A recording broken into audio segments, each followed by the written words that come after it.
All right, we're going to get started, and hopefully everyone is joining us, whether it's by the Skype portal here or by phone, and you receive the attached PowerPoint to follow along.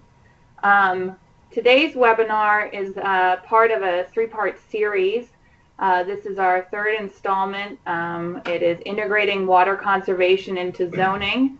And you'll hear some familiar voices that you've heard from the other two webinars. John Nolan from the Land Use Law Center is joining us, as well as Matt Cummins, the planning manager at the City of Westminster. And lucky for us, we also have Don Elliott from Clarion Associates, a good friend of ours. Again, all partners throughout the few years that we've been working in Colorado on the conversation regarding integrating water into land use planning. I just would like to simply, of course, thank the Colorado Department of Local Affairs, the Colorado Water Conservation Board, the APA Colorado chapter, and the Colorado Municipal League, all for helping us spread the word about this webinar and supporting us in this effort. One more administrative detail is that all the webinars and the recordings from these webinars will be posted up online. We will send you all the specific link as to where to find these presentations, because I know many of you have been wanting to share this with others. And any supplemental material or modules regarding these webinars will also be posted online for your use. So on that note, we appreciate everyone spending the next hour with us. We're going to jump right into it. And then for those that have questions, feel free to use the instant message chat, I guess, in the system to send your questions into us. And we will take questions in the last 10 minutes of today's presentation. Other than that, I think we're going to just go ahead and kick it off. I'd like to again thank our presenters for their time. And on that note, I'll turn it to John Nolan to get us started. Thank you, Tiffany, and thank you, Don and Mac, for being on, and for all of you to join us today. I'm glad that Tiffany mentioned the modules that are going to be up online, because this topic, water conservation and zoning, is a little bit more complicated than some of the other subjects that we've covered, and I think you may need to repair to the module from time to time to get some clarification on the things that we're going to be talking about.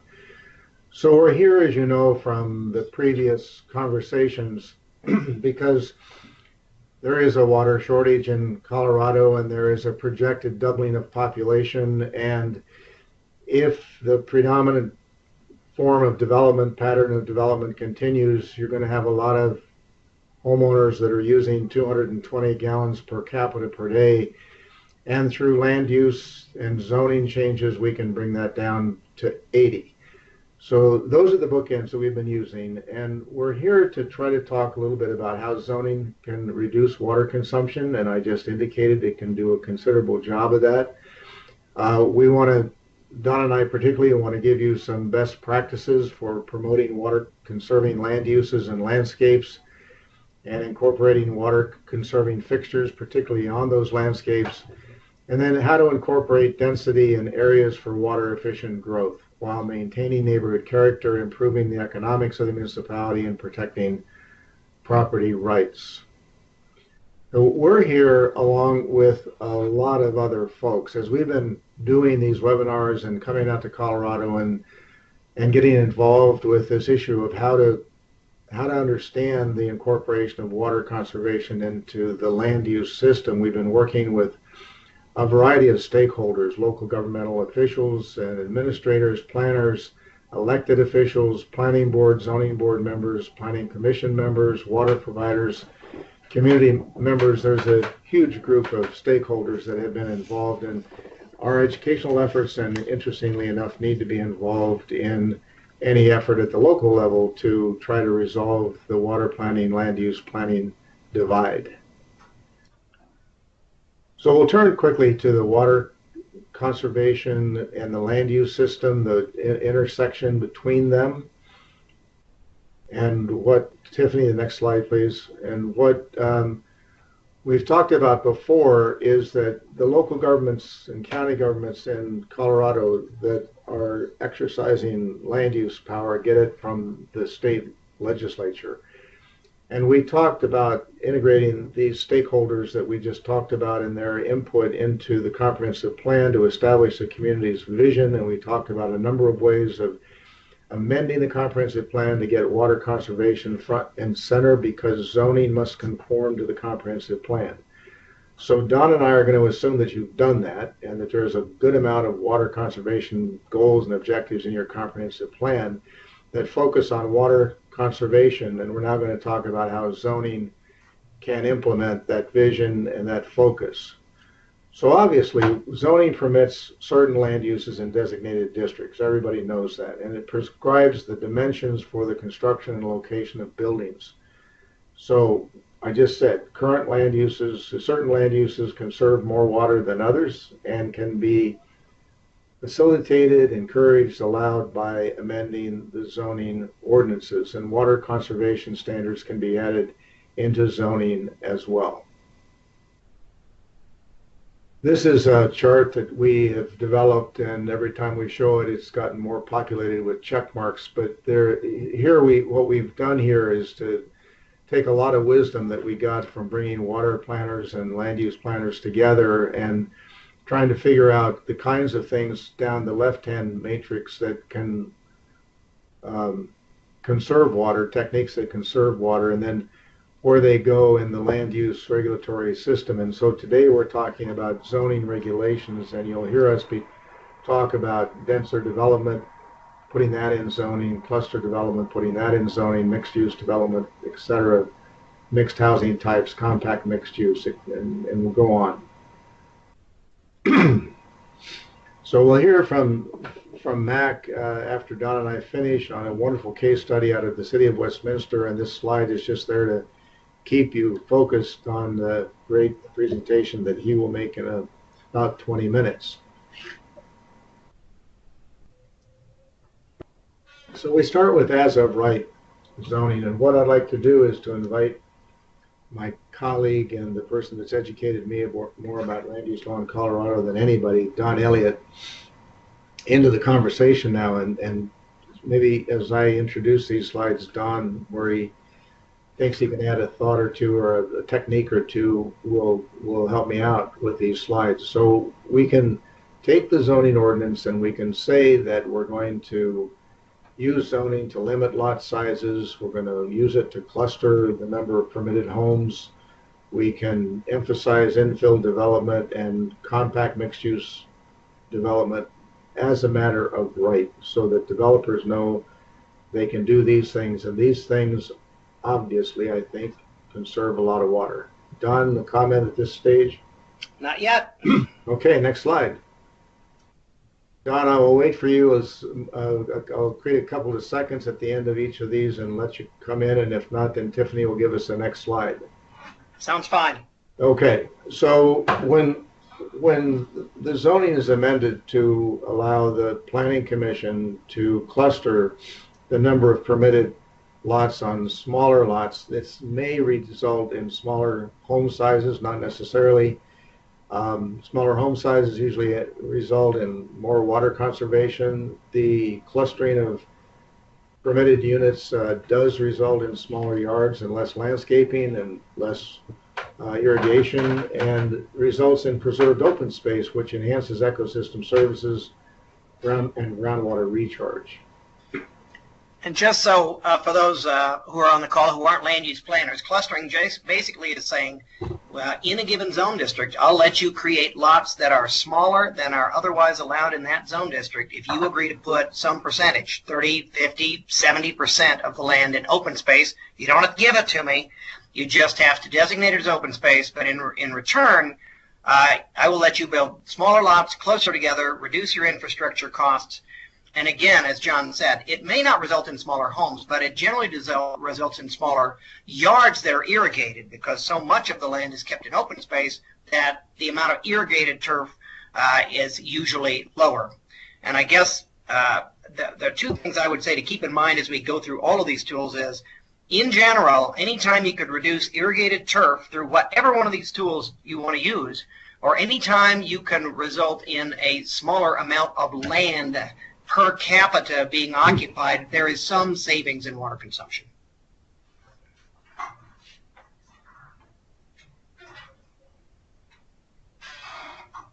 So another technique that can be accomplished by amending zoning is to permit accessory dwelling units. And maybe right here at the top of this slide, Don, you could explain the way that works, the way you just described the way clustering works. Well, accessory dwelling units are a second dwelling unit allowed on the same lot as a primary dwelling unit. Usually a single-family detached home, can be an attic apartment, can be over the garage, can be over a freestanding garage, it can be a carriage house, but it's a size limited, usually 400 or 600 square foot area that is allowed in an area that would otherwise be single-family dwellings, getting fairly popular around the country because they're small and because they meet a housing need without putting new land into development and additional infrastructure into development. The point I would make here is simply all of them limit the space, all of them limit the size of the dwelling unit. Most of them require that the primary owner of the property live in either the accessory or the main property unit. But here's the point. When we do have a large oversupply of larger houses, this helps create a smaller household size. And in this case, it may not have less irrigated area, but it is very likely to be occupied by a smaller household with smaller water consumption needs.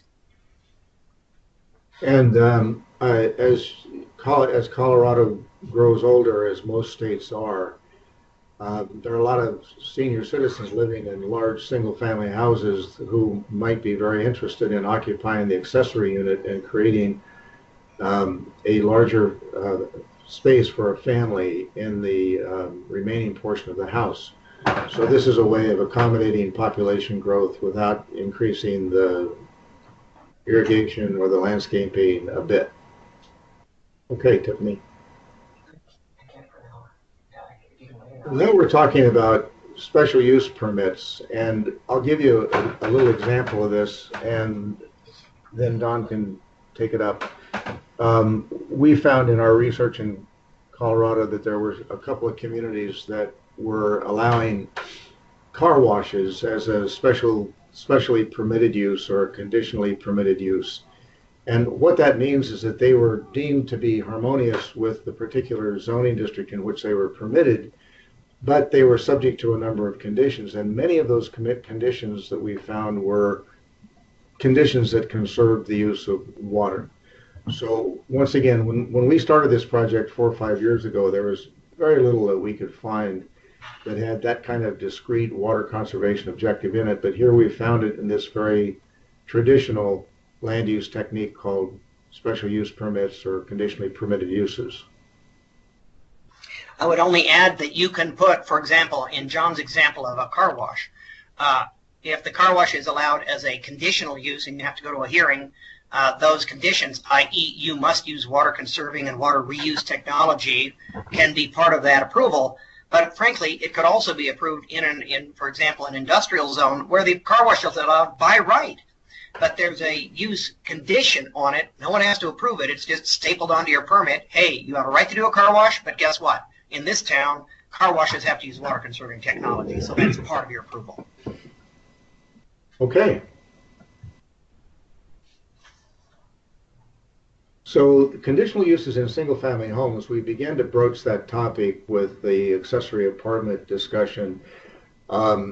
There is a senior citizen housing tsunami on the horizon, and there are just so many people that are aging out of their single-family environment, and so it creates a really big challenge for local governments to decide what to do about single-family zones, because by and large, this is not true, of course, in many places where there are lots of families that want to move in, but in remoter places where it's tough to commute from where you live to your jobs, there's a certain diminution of interest in single-family houses. So one of the things that can happen is to take a look at the zoning and see what kinds of conditional uses can be allowed within those single-family zones. So in certain single-family zones, they're just very, very, upscale, and they have lots of nice houses and everything is uniform, and we may just have to leave those alone. But there are a lot of single-family neighborhoods that have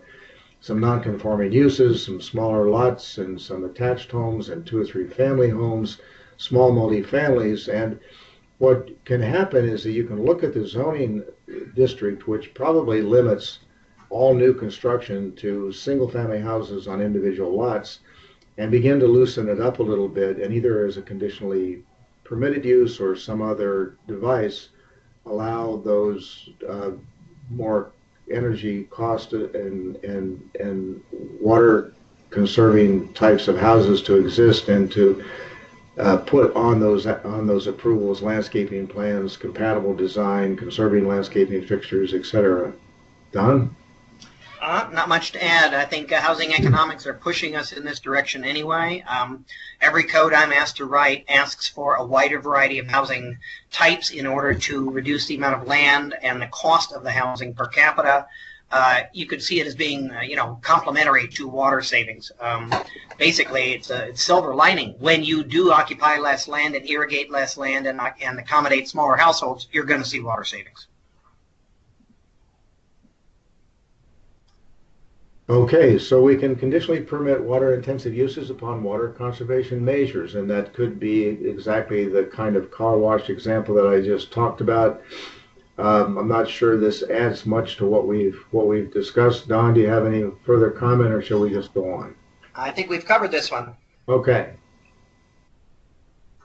This is a continuation of that same thought, but the whole idea that the legislative body kind of permit the Planning Commission to impose conditions on development is really important for a lot of what we're talking about today.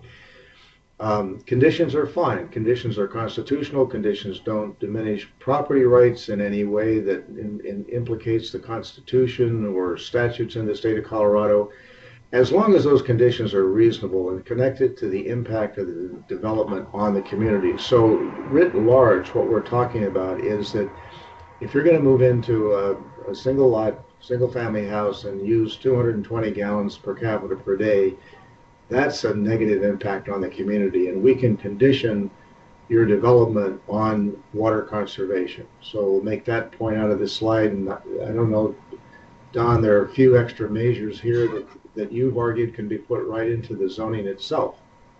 Yes, what I urge people to think of kind of 3 steps. A, let's talk about a use. You could allow it and just say it's allowed use, but you got to use water conserving measures. You could have it as a conditional use, so the planning board has to have a hearing, but one of their conditions, or either a condition or a criteria of their approval is, hey, have they incorporated water conserving measures to the maximum extent feasible here? And the same thing is true at the city council or the county commissioner level. The list of things that the commissioners are supposed to check off in making their decision could include, this project includes water conservation measures to the maximum degree feasible. So it's a criteria for decision as opposed to kind of an objective standard that just goes along with your permit, but you could do both. Okay. This is, again, a little advertisement for the comprehensive plan. If we are going to rezone individual properties, as Don just said, and condition them on water conservation measures, if that rezoning occurs on a single parcel of land in the middle of another type of zoning district, the question always comes up, why isn't this illegal spot zoning? And the answer is because it conforms to the comprehensive plan. The goals and objectives of the comprehensive plan should include water conservation. There should be appropriate locations specified for water conserving land uses, and there should be examples of standards in the comprehensive plan that are to be applied. And so then when you impose that condition on a rezoning, you've got the conformance between the comprehensive plan and zoning that we like to see. Yeah, and I would just urge people, don't lose a lot of sleep over spot zoning. There are not very many cases out there. The whole crux of it is, are you giving somebody an unfair advantage or disadvantage? if it's clear that yes, it's not more dense or less dense or having weird uses, all you've done is implement a comp plan policy by adopting new conditions as people come in for rezoning or development.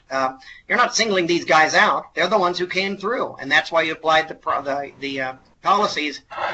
You're very unlikely to be invalidated as spot zoning. There's a lot more people worried about spot zoning than there are people who've lost spot zoning cases. So another approach to dealing with the fairness issue and the property rights issue is to consider, if developers complain about how expensive it is to do these kinds of developments and to put these water conserving features and fixtures and landscaping and types of houses on sites, the law in Colorado allows you to give additional density to developers to incentivize them to do that. They make more profit on the additional units, and they use some of that profit to put in all kinds of public benefits. But here we're focused primarily on water conservation public benefits. So it's a great technique to think about in particular circumstances. It can be accompanied with rezoning. Planned unit developments can be considered bonus density types of techniques, and we can simply provide more density by right and impose those conditions that Don mentioned. So there's an area of overlap here that we observe, but the bonus density can really be responsive to developers who are claiming that the costs are prohibitive for them. Nothing to add. So the bonuses are not just density, but waivers of minimum lot size, setbacks, parking, heights. These can all be in exchange for on-site water efficiency, building fixtures, and other green building amenities. We have in Asheville, North Carolina, this example of where the staff created a point system to calculate incentives based upon amenities offered. And I've seen a number of bonus density zoning ordinances that have done that, just made it very clear that if you do these things, we'll give you this amount of additional floor space or this percentage of increased dwelling units.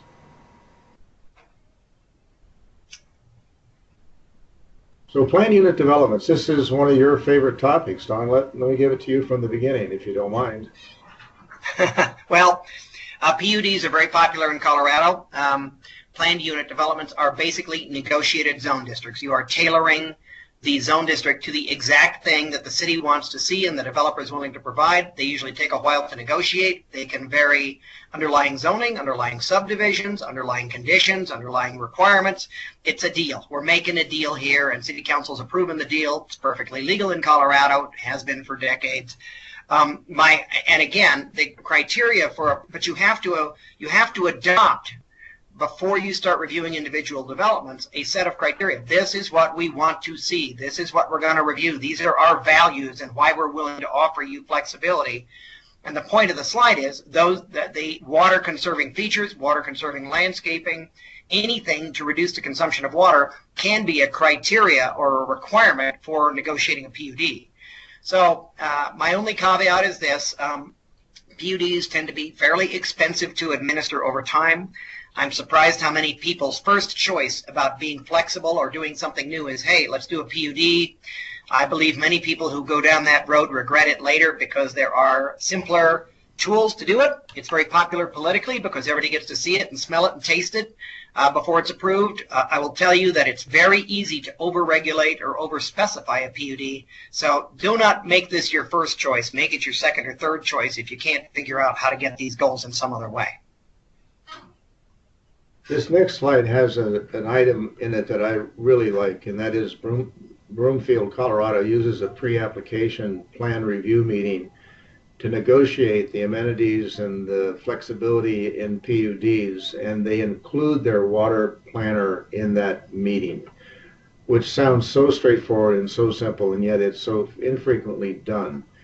And so here we see in the PUD context something that can be used in any other context as well, which is a legislated pre-application or administratively required pre-application meeting where the water planner comes in and says, here are the things that I would recommend that we do in approving this PUD or conditioning this rezoning, etc. Nothing to add. Okay, well, we're getting to the point where we need to let Mac have the mic, and we're going to talk about floating zones and then overlay zones, and maybe I'll just briefly talk about floating zones, and Don can talk about their applicability and his recommendations. A floating zone is really a two-step process where the local legislature creates a zone that is not affixed to the zoning map, and then a developer can petition to affix the zone to a qualified parcel, which is defined within this floating zone. And these can be used to approve compact mixed-use development, for example, in neighborhoods or places where it's not immediately apparent that that's the appropriate thing to do, but perhaps if this comes in and is negotiated sufficiently, it would be appropriate in those particular places. So it gives the Planning Commission an opportunity to look very carefully at how to fit the approved development that's floating into the neighborhood. And I would just say it's a little simpler than a PUD because you don't have to negotiate it each time. The text of the zoning district says, in return for Y water conservation measures, we will give you Z as a benefit. Now, we're not saying you have to, but if you like that deal, come in, we'll zone it for you. But we don't have to negotiate it every time. It's a known trade-off, and you decide whether it's going to work for you. Okay, we'll float right through this slide, Tiffany, and go to the to overlay zoning. And it's here that you might want to think about getting a hold of that module, because I know that we're really moving quickly and there's an awful lot of technical issues on the table here. Overlay zoning, I want to speak about it a little generically from a 10,000 foot perspective and let Don take any details that I will leave undiscussed. One of the things that we think is really important is to, instead of just developing across the land as if it were a homogeneous pancake, that you really choose based on infrastructure availability and transportation and location of surrounding development, priority growth areas, and zone those to absorb more density and more of the types of development that we're talking about that conserve water. And then at the same time, you pick areas within the community that are removed from jobs, removed from infrastructure, maybe hard to get to, long commutes, for whatever reason. They have tremendous ecosystem services that they're providing. Maybe they're groundwater recharge areas with great percolation. You identify those as conservation areas, and then you do that through an overlay zone, which does not change the underlying zoning, which is good in terms of avoiding pushback from the underlying landowners. But it does add provisions to the existing zoning that must then be enforced, and they impose new conditions on development within the zones. And one of the reasons we like to talk about this is that this is a way of talking about how you can achieve this per capita decrease in water use, and at the same time not increase per acre use, because not all acres are going to be developed under a scheme like this. So it was an important thing, I think, in bringing some folks concerned with property rights and the status quo and the kind of fairness issue. Was an important thing to bring this forward and explain it. Don? Nothing to really add except to say that in many modern codes, the last bullet says it's stricter, but in many modern codes, the overlays supersede the base zoning provisions, whether they're stricter or more flexible. So, for example, you could have one that was stricter on density in one area and another that was more flexible on density in a preferred development area. In most modern codes, the overlay would supersede the underlying density, whether it's higher or lower. In the next slide, you'll see that, go one more, please, Stephanie. In this slide, you'll see that we're talking about Douglas County, Colorado, and overlay zones. And I just want to mention that the modules that Tiffany talked about have got a fair number of case studies in them. And here's one we presented in this PowerPoint that shows that a rural community with zoning authority in Colorado adopted a variety of different overlay zones. And it kind of lets you know that it's politically doable and technically feasible. let's go to the next slide. And Don, maybe you'd want to sort of, I think we are done with this best practice, TRD, transfer development rights.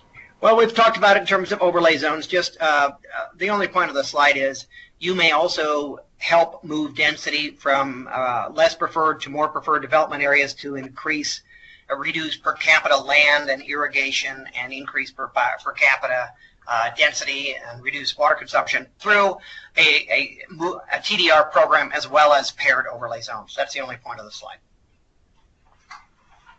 So, Tiffany, the duck slide. Let's go to the next one. There you go.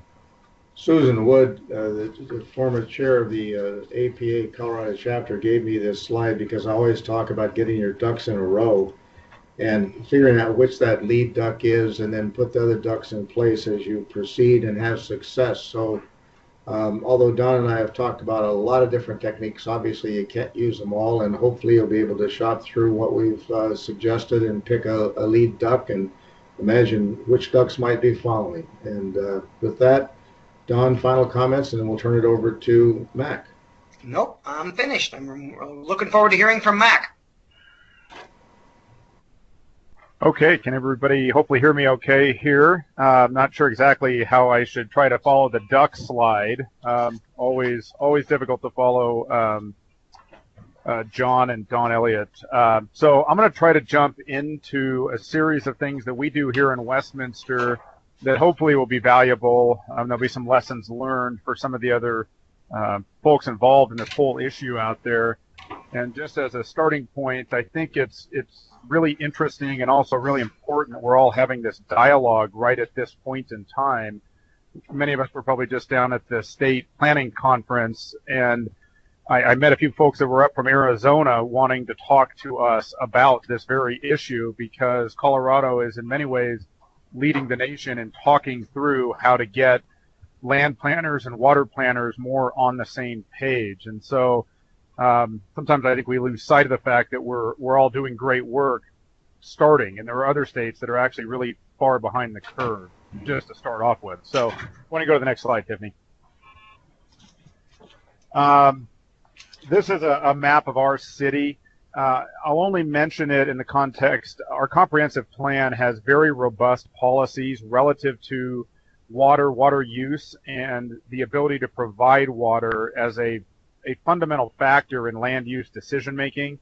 And everyone in Colorado knows that water rights, the value of water rights, and the ability to serve water has everything to do with the ability to grow in the way that your community wants to grow in the 20 to 30 year time horizon. So we've already done a whole webinar on how to do policies in the comp plan, so I won't spend much time on it here today, but it's really the root document upon which all of our implementation procedures are based.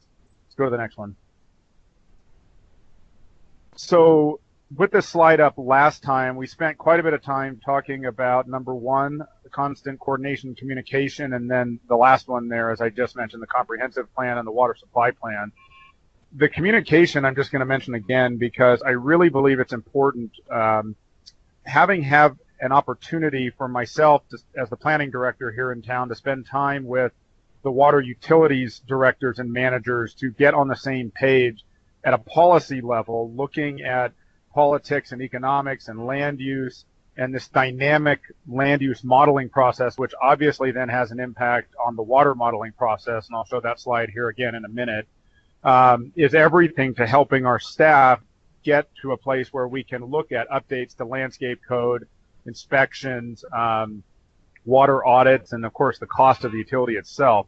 So today I'm going to be spending most of my time talking really about numbers 2 through 6 and walking through some of the things we do here in Westminster to implement all that stuff. Let's go to the next slide. So this is our water supply planning model. I've shown this a couple of times. I think it's a really interesting slide. Our water folks actually put this together. Really, we think of water planning as a very fluid and dynamic process because obviously there are market cycles. Right now we're in a market cycle where seemingly all of Colorado wants to develop into residential as quickly as possible. That's not always going to be the case. But as we look at a comprehensive plan that's adopted every 5 to 7 years, when you go through a market cycle that contemplates adding as many as 5,000 to 8,000 more residential units than you'd originally contemplated just a few years earlier, obviously that has a significant impact on the water supply planning model. And so we go through a series of these steps each time a comprehensive plan amendment is proposed, and then look at how it affects the overall model. So we've talked about that before. I just wanted to mention it here again. And these numbers won't surprise anybody. Obviously, the higher residential density you're going to achieve, then the more total water usage you're going to see. Let's go to the next slide. This next slide is not going to surprise anybody either. Obviously, golf courses and public parks tend to use more water than you'll see down, for some of the, in terms of outdoor water use, I should say, and than you'll see in some of the other product types. But I think it's important to note, if anybody is interested in the background on all that information, our water folks here are absolutely tremendous at studying and following exactly how much water is being used by product type. And these are actually categories within our comprehensive plan. And so because we track all of that, it allows us to do, we think, better water modeling so we can look at the overall build-out scenarios, as I mentioned, each time someone proposes a change in land use designation for vacant land. Let's go to the next slide. Okay, go on to the next one. So this is really where the rubber first met the road for us in Westminster. We adopted a landscape code in 2004 that was somewhat revolutionary at the time, and it gets into a whole host of very technical things. We require, have mandatory compliance with everything in the landscape code relative to water saving technologies, but it's more than just some of the technical things. We actually have a very robust inspection program. So what you see here are just some examples of, on the left, some water spray that continues to run off, and be wasted. We actually go out during the construction process and make sure that all of the piping and the fixtures themselves are correctly installed, and then we set buckets out and actually have them turn on the system before we will let them put any of the landscape material over the top. Let's go to the next slide. We study, and within our landscape code, we have different water zones.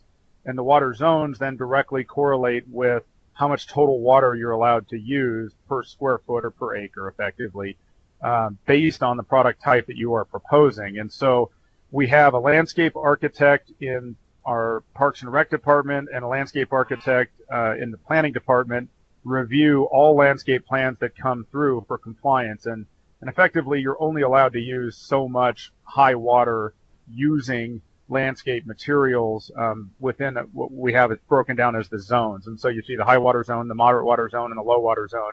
And we actually require developers at the time of application for permit to show how they will meet each of those things based on what they're proposing for landscape on the project.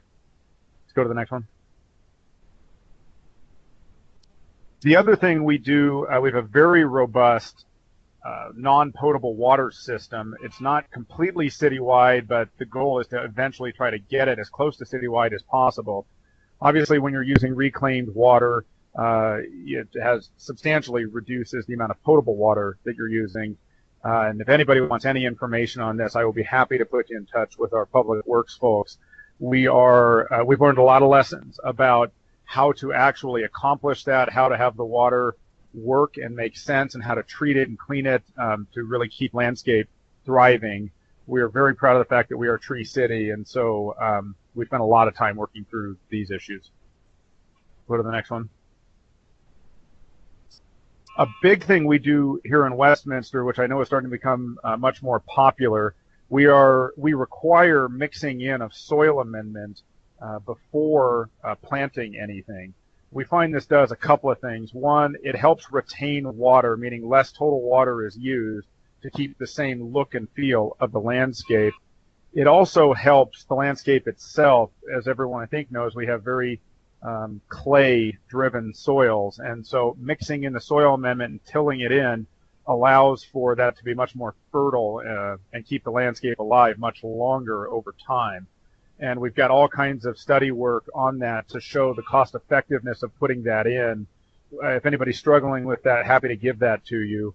Over time, I'm sure everyone's dealt with a developer who may not want to have to put that kind of thing in.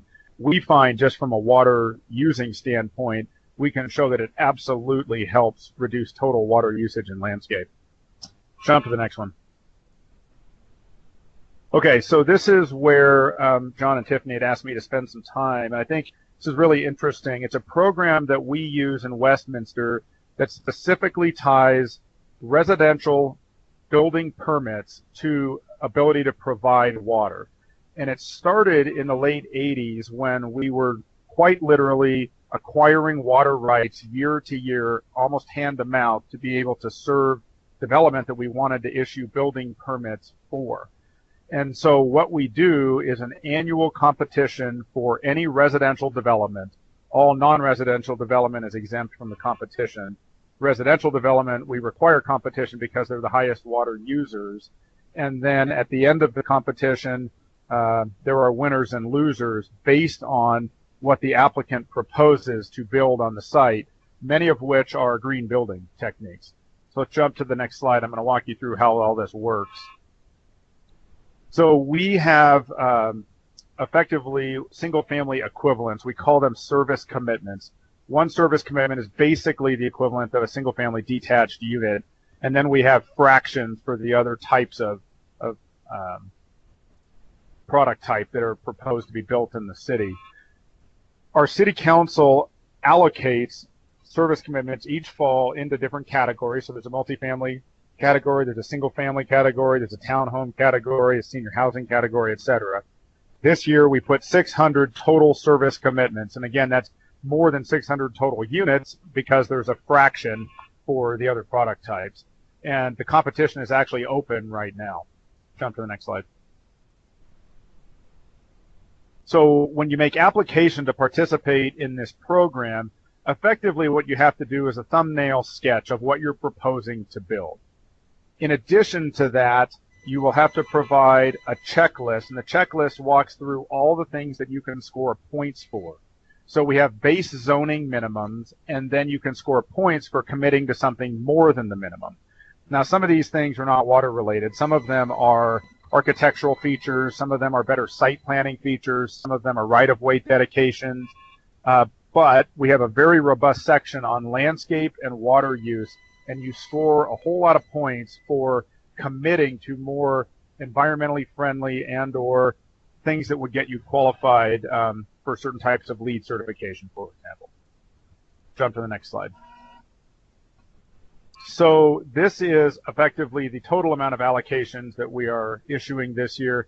Category B, that's all new residential that's not senior housing. And then category E is the senior housing category. So we have 500 single-family equivalents and then 100 in the senior housing category. Jump to the next one. So as I was just describing, the quality-based program is based on a score. And the score we can project, because almost every year it comes in pretty close. The winning scores will be somewhere between 50 and 60% of the total available points, but there's no rhyme or reason to that. The projects compete against each other, and they don't know who is submitting what on the other projects. And so in that way, the developers have an opportunity to put their best foot forward to get access to our water in the water system by committing to all of these additional things that might help not only the project and the image of what they're building, but also a number of these eco-friendly things. Let's jump to the next slide. So what happens from a procedural standpoint is all of these submittals come in. They come into my department here, the planning group. We double check that the points that the developer is committing to can actually be accomplished. That's the principal reason we take in the thumbnail sketch and site plan. Total all of the points, and then effectively whoever gets the highest amount of points wins the competition. It is possible to award more projects than total service commitments in the event that everybody submits a truly outstanding project. That's generally not the case. Every year this tends to be a bell curve, and we end up with mostly a clustering of projects, 2 or 3 projects to the top, and then 2 or 3 that that submitted that were way, way, way lower in terms of total amounts of points. And then the actual award occurs by resolution of the City Council. That resolution allows the project to build out, and the only requirement is that you have to have your entitlements within 2 years of the award. So we don't want to tie up our water for forever. And what we have found is that this allows or stops speculative rezoning and or speculative tying up of the water system. So we really are in a position where only projects that are likely to move forward end up winning the competition and then get access to the water and go ahead and build. Jump to the next slide. So this gives you an idea of the timing of how this all works. It's generally a 75-day process. Sometimes it can take as much as 90 to 105 days. I'm giving you really the Cliff's Notes versions of all this. If anyone's interested in setting up this kind of process, you can certainly contact me afterwards, and I'll be happy to walk you through it. We have found that over the years, this has been highly, highly effective for us, not just in regulating growth and where the growth ought to go, but also tying our overall water supply plan back to our comprehensive plan in a very meaningful way. Because if you don't have access to water, you can't even start the entitlement process. And so we don't end up being out of sync between our land plan and what we contemplate for residential densities and our water plan. Jump to the next slide. So I wanted to put this one back up and just talk again, just for a few minutes, on a couple of like numbers 4 and 5. The post-occupancy inspections and the audits, I think these are really, really important mechanisms to help bridge the gap between what can be a very lengthy plan review process on the front end of a project and then inefficient water use on the back end. And so I'm sure everyone's experienced this, where you spend all this time plan reviewing things, you ask a developer to bond for certain improvements, it's a really big deal, it takes a really long time, and then quite literally one day after occupancy permit, no one ever goes back out to see if everything works correctly. We do free audits for HOAs on commonly owned land. We will go out to commercial projects and do audits and help the owners of those projects stay on top of their water use so they're not just spraying water wildly. And the post-occupancy permit inspections in certain cases are actually required. So we have actually found that over time, it is worth our effort to go back out and offer that service, even though it's a cost to a city, because obviously there's a city staffer that's involved in that. We think it is very much worth it and worth our time to go do that compared to having the water just effectively be wasted. And some owners will say, well, I'm willing to pay for it. What we are principally concerned beyond the obvious environmental impact of not wanting to waste water, water is an extraordinarily scarce resource in the West, and particularly in Colorado. And we would like to be able to have as much as possible to allow the growth that we want to see happen as we look to become the next urban center on the Front Range. So we are spending quite a bit of time trying to make sure that we continue to hone in on those best practices out there. The last thing I'll talk about, the right pricing of the utilities. Tiffany, can you go to the next slide? I thought I had one on that. And if I don't, okay. So I'll just mention real quick, we are very much stay on top of the pricing of utilities, and particularly the potable, non-potable water system, I should say. Those taps are much cheaper. We do find that is very, very popular amongst the developers as compared to having to pay for a full potable water tap.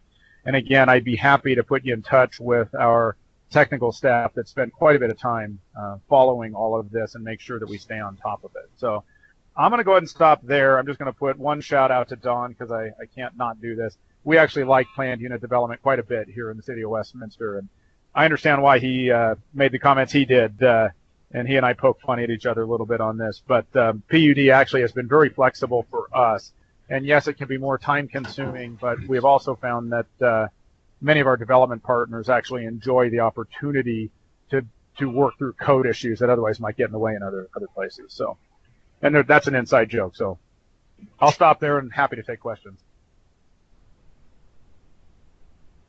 We have a couple of questions. Don, if you're on mute, take yourself off. Mac, stay on mic. The first question is, do you have suggestions on how to use these water regulations and correspond them to zoning, rezoning when relying on individual water wells? I do not in Westminster because we do not allow wells. And I'm not going to be very helpful either, because those are largely, individual wells are primarily state engineer authorizes those. There are state laws as to who can get them and who can't. The state can change those. I have to agree with Mac. I rarely run into situations where I have to deal with individual wells. There is no reason why your building code and any rezonings couldn't require people to put in place water efficient fixtures or limit irrigation. There's a whole lot of what we've talked about that doesn't matter where you're getting the water. In Douglas County, I think they're just as concerned about the falling water table from individual wells as they are the ability of districts to supply water. So I don't think there's, in my experience, anything special about the well situation. The type of land use restrictions and conditions have to do with, I want to do something else with my land. I want to build something, and the conditions are okay as long as you make it more efficient than you would have otherwise. And we have another question from Sandy regarding the new demand for water with the growing use of marijuana facilities. And she's asking if there's any best practices or criteria for these businesses. We got that question at on the last webinar. Yep. And none of us, I think, have any. Maybe Dawn does, but I know there are counties out there that allow these facilities. There must be some data on that, but I don't have any. I think it may be too new to actually have data. I have not run into it. I think like any other industry, there are better technologies and worse technologies to make what you're making, and it's certainly true in agriculture that we have a lot more water efficient ways of growing things than we did a few years ago, and sometimes they take more upfront costs. But I would believe that it's a fairly new industry, and especially the industrial level production. There's no reason you couldn't have water conserving regulations just like you do for a car wash, but I don't know anybody who's written them and pegged the right amount of water or the right technology that would save you significant amounts of water in that particular type of work. And I see that through the IMing, Sandy, if you look at Michael Thomas's, he says that he's worked with marijuana industries and at Denver Water and could provide some insight. And working on a best management practice manual currently. So hopefully, Sandy, you can connect with Michael after this webinar and for any of those interested in that. So thank you, Michael. Jumping up, Mac, I think there's a specific question for you. It says, do you have, quote, not to exceed standards for GPCD for individual site development proposals?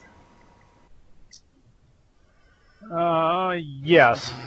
So what we do in our landscape code, we actually have those three, high, medium, and low water using zones, and then we have total amount of water that can be used, and that all gets recorded in the landscape plan, which is part of the PUD.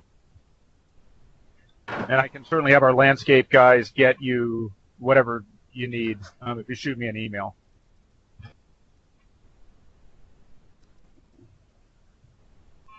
So we'll stay on here until we see if some other questions come up. Can I make a couple of comments if we're waiting for a question? Of course, Don. I think Mac raised a real good point besides the kind of cheap shot on PUDs. But one of the things we've noticed over the past decade, 15 years, is as everybody has gotten more involved in promoting sustainability, resiliency, efficiency, still a very broad public support for making it. My only comment is this. As you get into those fields, I think there's a general trend that says it's going to take you some staff time or consultant time up front to figure out what types of standards and incentives are going to work. It's going to take some time up front to kind of work with individual builders. And most importantly, most of these things that promote, whether it's low water use or stormwater or stormwater management, low impact development, no matter what it is that has to do with taking better care of the earth, it's going to take some substantial additional effort down the road because, as Mac pointed out, it's the post-occupancy inspections and the fact that you can hold these properties to the way they were designed and the savings that you assumed when you approved them, and that takes effort. I've seen this macro trend where zoning used to say, well, if you're good enough, we say build it, and once you build it and it's safe, we go on and do other things.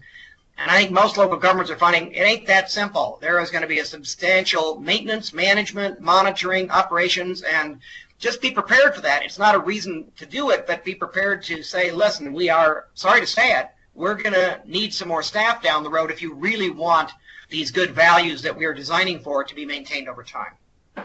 Yeah, I totally agree. And the other thing I'll mention, as long as we've got a minute here, I agree with most every single thing Don said, really. I think the future of zoning and coordination of these types of clustering of houses and more efficient land use patterns, even if they're single-family detached dwellings, is so much better environmentally. And I think we're finding that people like that. They like having what looks like a park instead of a whole bunch of 11,000 square foot lots. And people don't want to maintain an 11,000 square foot lot. So why are we still subdividing a whole bunch of those things off? And that's not to say that some communities don't want to do that. That's great. In fact, we're still doing subdivision plats like that here in Westminster. But I think as we look at ways to sort of look at land planning and look at the relationship of planning and really a whole lot of impacts, but water's a big one. Those are the kinds of things that we can hopefully get land planners and water planners together on, because it's a stronger public policy statement to be able to come out, and talk about the water issue, not just, hey, look at my new vision, this is a better project. And then it's art, and art's a whole lot different than science.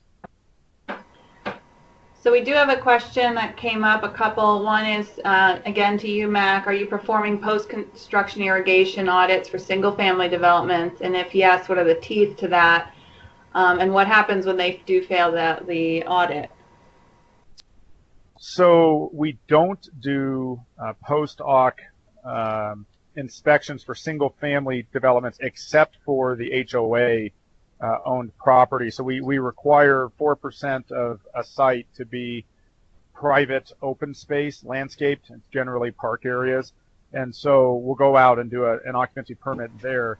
We do that in the first 2 years as part of a warranty program. We collect surety for those kinds of facilities.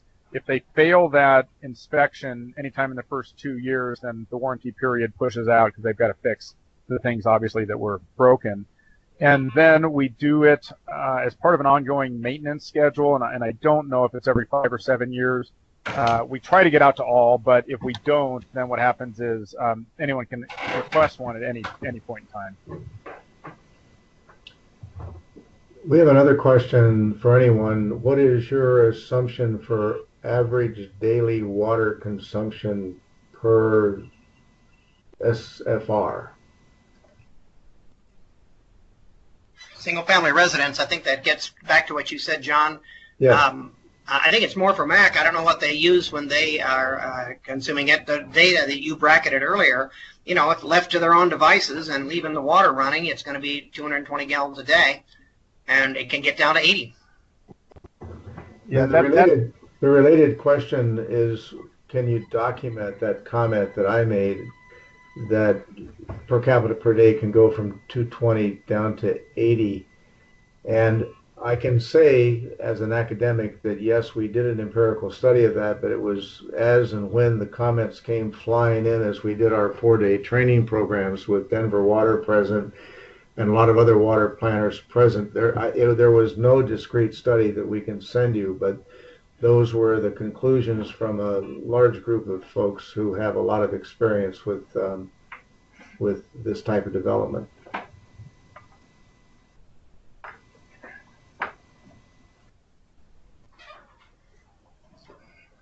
Can I make one more comment? Throughout this work, I've been intrigued by the fact that there are water savings as you increase density. You have to be careful not to confuse limiting irrigation with density. Sometimes the density factor is simply that you got less land to irrigate, and that's its own function. But you do get some water efficiencies with increased densities. Here's my advice.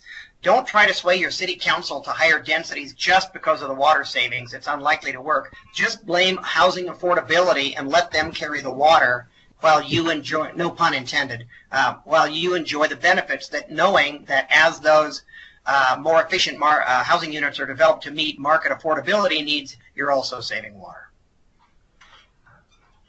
Right. All right. As people like to know, I like to end on time. We have our last slide up, and I know that there's some, just to comment, there's a few texts back and forth, so do look over at the instant messages. Some people are responding with answers to questions. I'd like to thank all of our presenters today. It's been a great 3-part webinar series, and I appreciate everyone's time on it. You'll see on the slide now the website you can visit for more information regarding the webinars. Again, we'll send this around to everyone probably at the beginning of next week. You'll be able to find all the recorded webinars at that site, along with more information regarding some of the things commented on during the webinar. Specifically the modules that do follow the webinar presentation. And if you have any questions, you can always contact Kevin Reedy at the state, who has helped to put this whole program together and the whole webinar series together. So again, Dawn, thank you. Mac, thank you very much. And John, happy birthday. What a way to spend the birthday with us. My pleasure. It's always a pleasure on my end. Thanks for letting me participate. Great. Well, thank you, everyone. Take care. Thanks. Bye. Bye.